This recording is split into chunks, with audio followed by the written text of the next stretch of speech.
Welcome into the Coach Shinnick Show. Unfortunately, we're not talking about a win this week, but still plenty of good things to talk about. He's head coach Pete Shinnick. I'm Tommy Thrall. Thanks for joining us, Coach. I know it was a tough one against West Georgia. You knew that going in, though. They're a good team and a good defense as well. It's tough to solve. It was, and we didn't do enough to solve it. I feel like we're probably 3 big plays away or 3 quality plays away offensively of getting done what we wanted to. And then, a couple stops here and there on defense. I think it'd be a different game. Credit to West Georgia. They played very well. They executed at a high level. Don't think we did. And that's something we obviously are working on this week. What stood out to you the most? Well, I think what stood out to me is that we had our opportunities through the course of the game. And you go back and you watch that game from beginning to end. Obviously, they miss a field goal, and we give them another opportunity for a field goal. We get a field goal blocked. That's really a 6-point swing there. I mean, we could have been in good position there. And our missed field goal and their made field goal really kind of changed the sequence of how the rest of the game went. Because I went for it on 4th down, trying to think I needed 7, but if we had already had those 3 and they didn't have their 3, it's a different game. So a lot of little things that led to the end result of us not, being where we needed to be. All right, let's take a look at the highlights here. You knew it was going to be a big one, big crowd at Blue Wahoo Stadium, and then there's the field goal you were talking about. Yeah, really, after we had roughed him the time before, so gave him 3, and then, I think a rarity in the whole thing. Austin Williams gets 1 blocked. We gave up a little too much penetration. Their guy got his hand up pretty well. This pass just a little bit overthrown there, it looked like. It was, and Sam was trying to thread the needle there, and, he trusts his arm, and that just sailed on him, and their linebacker made a phenomenal play. Ensuing possession after an interception. Never good to hear the words ensuing possession. Yeah, it didn't work out well. We were in man coverage there. We should have stayed on the tight end. I think if we do, he scrambles and probably throws it away. That's one of those plays where I think we're really close. And then speaking of really close, felt like at this point maybe starting to get some momentum.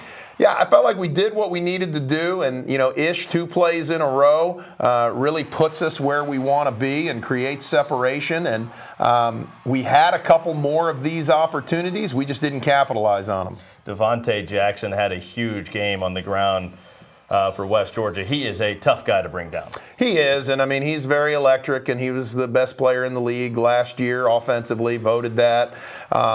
We gave him some creases, and he took advantage of them. Hate to see that last run there because I really feel like we could have fitted that up a little better and put our guys in a little better position, but, he was running hard, and we basically brought an all-out blitz and couldn't get any penetration. Unfortunately, the loss snapped a 4-game win streak. It's a tough loss for sure, but when you look at where you were a year ago and look at where you're at this point of the season this year, you still have to feel pretty good about where you're at. I do, and I like this team. I like how this team's playing, and I think, going year to year in 2016, we felt like we were a little wore down at this point in time, a little beat up. Don't know that we had any answers and didn't finish very well. 2017, we finished very well. 2018, time will tell, but I like how we're playing. Obviously not happy with the loss and, the things that we weren't able to execute on and things we weren't able to do, but really pleased with how our team works. I thought we played hard for 60 minutes. I thought our guys believed for 60 minutes. And really, as we're driving there, we're down 20-7. As we're driving, I think every guy's thinking we're going to score, and it's a 1-possession game after that. Well, still plenty more to get to on this game, and we'll look ahead to Florida Tech as well coming up a little bit later. Football, perhaps more than any other sport, has a lot of equipment to keep track of. Helmets, shoulder pads, all the stuff you see on the sidelines from fans to benches and plenty more. Not to mention the equipment that breaks when your stadium is off campus. That means there's a lot to move to get ready for game day. That all falls on the team's equipment manager and graduate assistant, Drew Tranum. We take you behind the scenes with Drew now.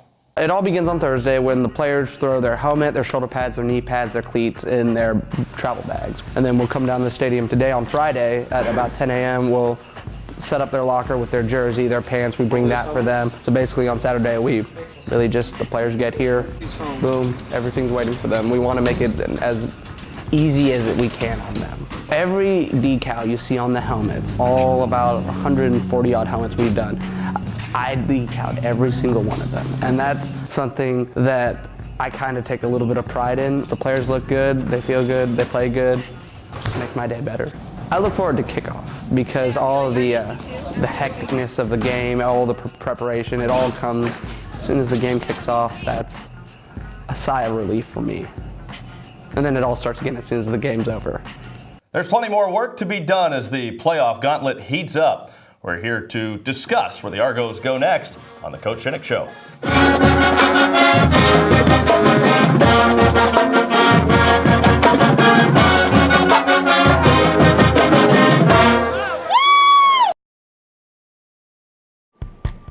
We will never settle for the kiddie pool. We are destined for the vast ocean of opportunities that await us. We were born to make a splash. At the University of West Florida, you can make a discovery, make a difference, make a splash. So take a deep breath and dive in. The University of West Florida. How will you make a splash? Hurricane Michael ravaged our friends and neighbors to the east. We here on the Emerald Coast know what that's like, and now it's your chance to help those folks get back on their feet and recover as quickly as possible. The Argos, along with the Blue Wahoos, will be collecting recovery items at Blue Wahoo Stadium upon entry to the game on Saturday. They're looking for things like tarps, food items like non-perishables. You can do your part and find the whole list at goargos.com. Let's all join together and help make a difference and help rebuild our communities here on the Gulf Coast. Sunday, November 11th, you're invited to Jazz for Justice at Seville Quarter. This event is free and takes place during Fufu Festival and features Eric Lindell, Big Daddy and Red Hot Java, and KC and the Irresistibles. From a Sunday jazz brunch to an evening performance, it's a day of Jazz for Justice to help fund legal aid for our most vulnerable citizens. VIP tickets and more information available at jazzforjustice.org. Water. It's life's most basic need. But there's a water crisis in our world right now. Nearly 1 billion people live without clean drinking water. About every 19 seconds, a mother loses one of her children to a water-related illness. The water crisis is vast, but we can solve it. Just $20 can provide one person with access to a clean water project in their village. CharityWater.org. Join us. Welcome back to the Coach Shinnick Show. We're recapping the game against West Georgia, and as you look back on that game, I'm sure there's some things in that loss that you still liked when you look back at it on tape. Yeah, I felt like for the most part, we didn't play terrible. I think sometimes you lose, you play terrible. We just didn't play well, and they played great. I believe that's as good as we've seen them play. They were able to answer really every little thing that we were able to do. I felt like field position was going to be crucial. We gave up some field position on a couple of possessions here and there. But I like really, and I said it earlier, I like that our guys continue to believe. I like that our guys were playing hard. And really, down till the end, we got an opportunity. It's 20-7. We got an opportunity to score. Every guy on our team's thinking we're going to win the game. And, nobody gave up. Nobody, was pointing fingers. Nobody was getting upset. We were on the same page that we had a chance. Well, as you look at that game, it's easy to look at the numbers that Sam had and kind of try to place all the blame on him. It's also easy to forget that a year ago you had a freshman quarterback that hadn't taken competitive snaps in 3 years in a game situation. And even though he may have senior next to his name, Sam Vaughn's basically doing the same thing this year.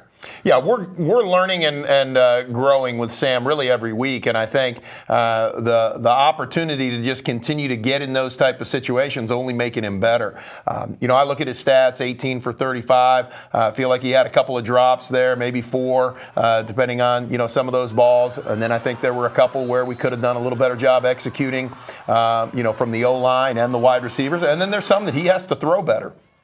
No ifs, ands, or buts. That interception, if he's going to make that throw, he's got to hum it in there. If not, he needs to take the back who's in front of him and, could have gotten a first down. So I think it's across the board. And, we talked about it as a staff, and I think both, Coach Deese and Coach Doolin, hey, this was a team deal. We got to be better as a team. It's not one position. It's not one guy. It's the team that needs to raise its level. When you talk about things pleased with and happy with, they were the leading return team in the country. They had 4 touchdowns on punts and kickoff returns.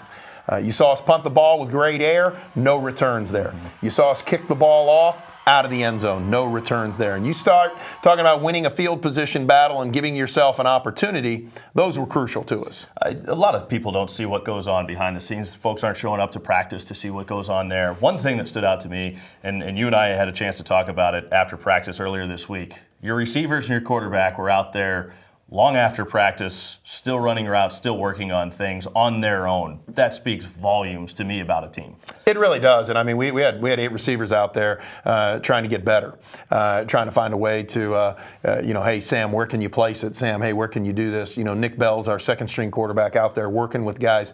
Hey, can you throw this to me? Can you throw that? That just shows you, I think, where we are as a program. I don't know that we're getting that year one. Probably had half of that last year, even though we were able to make a run. We just got some guys hungry, not satisfied with the way the game went, and they're looking for a way to improve. These last 4 games are all pretty much playoff caliber teams. How important are these? Oh, they're huge. And we knew that when the schedule was set up. We knew exactly what we were getting into. No surprises here. You got FIT, who's 5-2. I think North Greenville's 5-2. I think Valdosta's 7-0, and I think West Alabama's 5-2, or they're 4-2. So, we got a run that needs to take place right now. Good news is all of us play each other. Mm-hmm. There's going to be a mix of people playing each other. Opportunity, the people who play well, which we're anticipating us doing that. You're going to put yourself in a good position for postseason. Coastal Classic has been just that, a classic the first 2 years. Look forward to talking with you more about that as we preview that game coming up. Women's soccer fell behind on Friday. Figure out why that's significant. Plus, we have 60 Seconds with Isa Garcia Salas, and Argo defensive lineman Austin Dukes stops by next.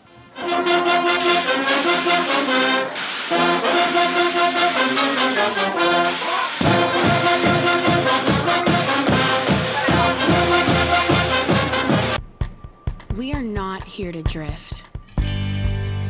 We were born to move, to change, to jump in, dive deep, make waves, break through.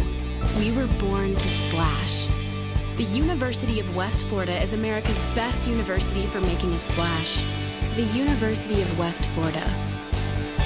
How will you make a splash?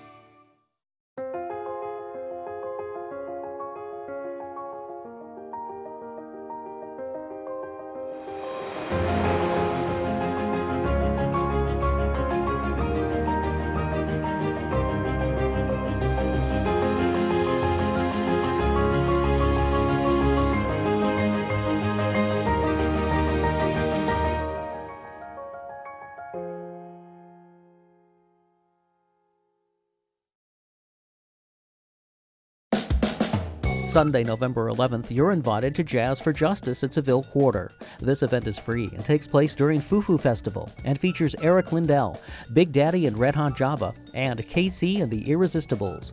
From a Sunday jazz brunch to an evening performance, it's a day of Jazz for Justice to help fund legal aid for our most vulnerable citizens.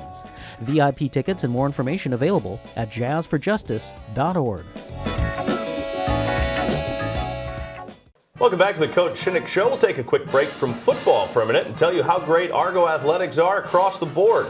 We begin with women's soccer. By this point, unless you live under Half Dome, you're well aware that they're undefeated. What you probably aren't aware of is that Joe Bartlinski's second-ranked Argos have never trailed this season.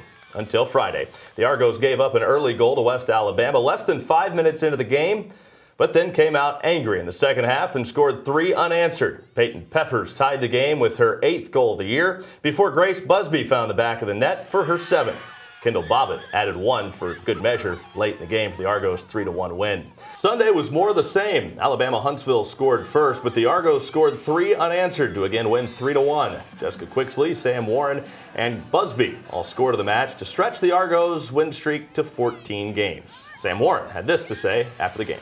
I think that there's a lot that we need to work on as a team, but I mean, moving forward, this was a good win, just like everyone from the past, and that's us. That's the kind of team we are. We grind through, we push through, we do whatever it takes to win. More from women's soccer now. Will Kennedy caught up with Isabella Garcia Salas. You can call her Isa for 60 Seconds with Isa.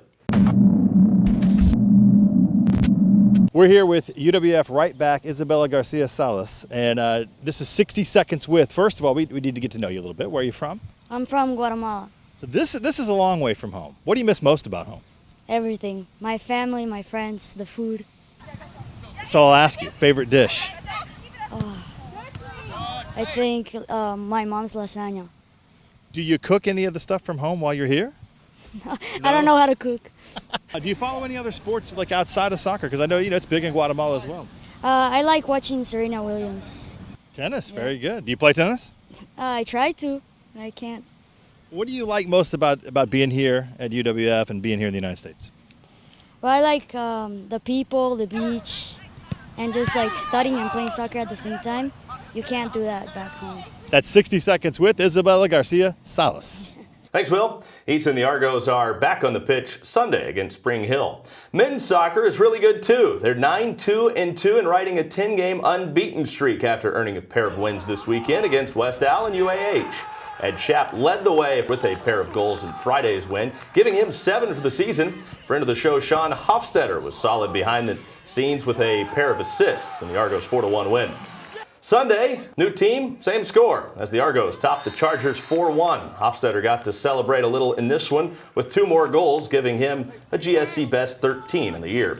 Bill Elliott is all smiles after the homecoming weekend wins. Alabama Huntsville had a good game plan, and they made life very tough on us. We weren't able to find the spaces and move the ball the way that we have.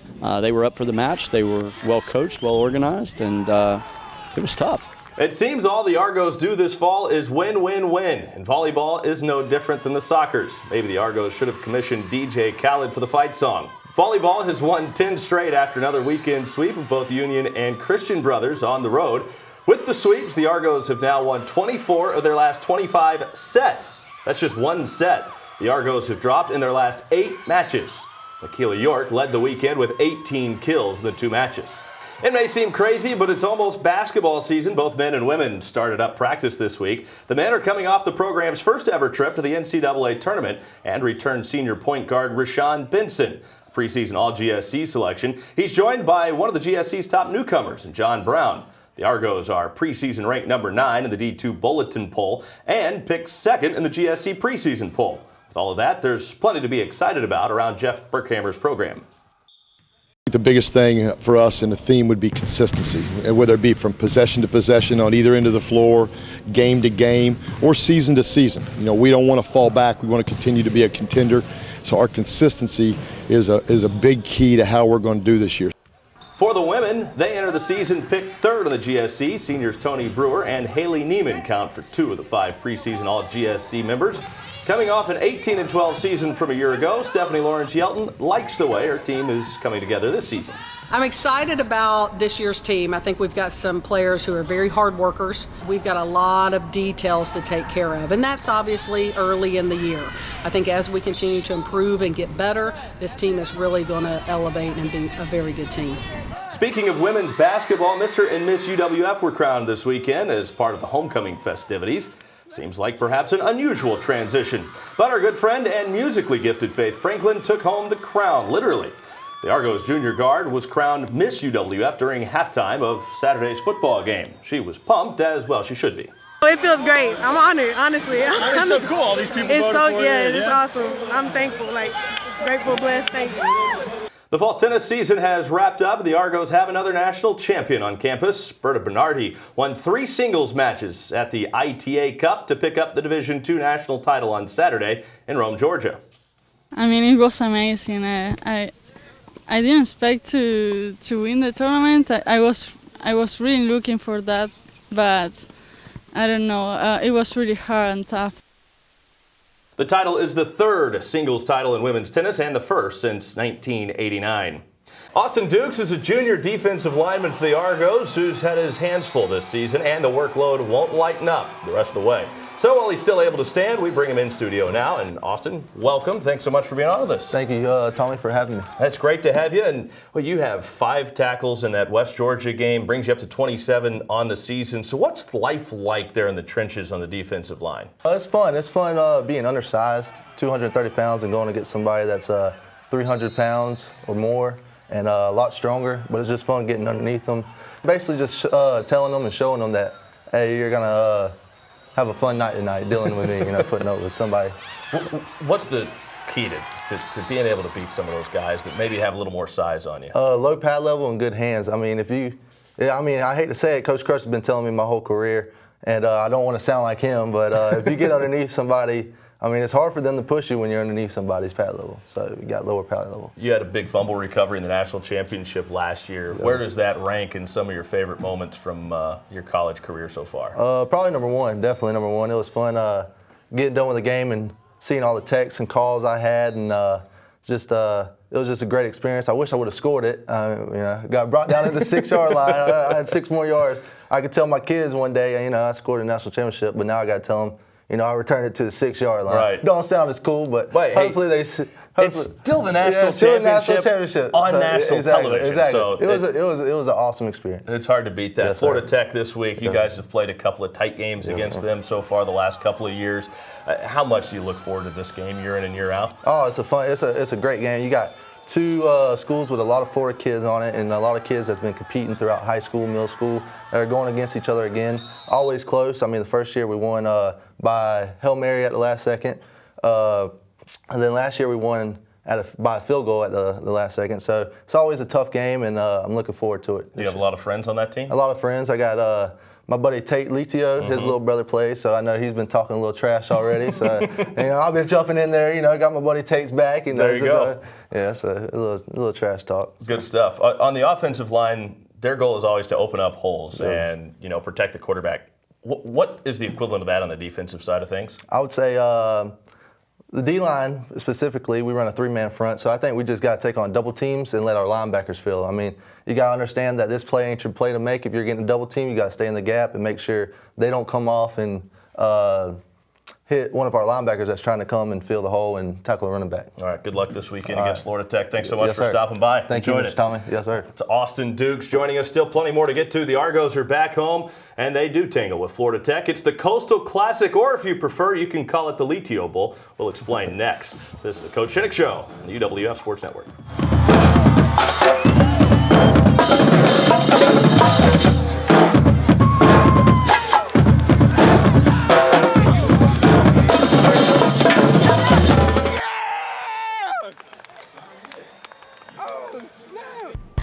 The world is our ocean, and we are here to make a splash, to dive deep, to create, to develop, to break through. At the University of West Florida, there's no limit to how you can make a splash. Don't just sit on shore, jump in. The University of West Florida. How will you make a splash? Hurricane Michael ravaged our friends and neighbors to the east. We here on the Emerald Coast know what that's like, and now it's your chance to help those folks get back on their feet and recover as quickly as possible.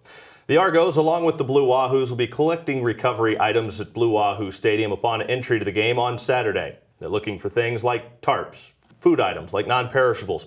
You can do your part and find the whole list at goargos.com. Let's all join together and help make a difference and help rebuild our communities here on the Gulf Coast.